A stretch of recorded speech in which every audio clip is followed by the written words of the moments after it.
பழனியில் திரு ஆவினன்குடி அப்படின்னு சொல்லிட்டு குழந்தை வேலாயுதனார் கோயில்னு இருக்குது. அந்த கோயில் கோபுரத்தினுடைய ஒரு சைடு இது, வேல் இருக்கிறதால இந்த பக்கத்தை நடத்தேன். ராஜகோபுரத்தினுடைய ஒரு சைடு பக்கம் அது. அவசியம் பழனிக்கு போடாங்க அதை பார்த்துட்டு வாங்க. திரு ஆவினன்குடி சொன்னேன் இல்லையா, இந்த குழந்தை வேலாயுதசாமி அது ராஜகோபுரம். துவாரபாலகர் இதுவரை எந்த துவாரபாலம் எங்கேயும் நான் பார்த்ததே கிடையாது.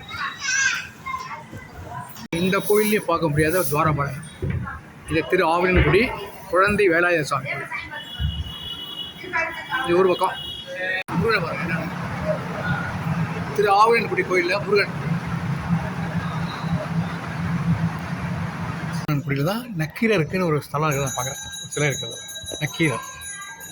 பழனிக்கு போயிருந்தேன். கீழே வந்து திரு ஆவினன்குடி அப்படிங்கிற ஒரு குழந்தை வேலாயுதசாமின்னு சொல்லிட்டு ஒரு கோயில் இருக்குது, முருகன் கோயில்.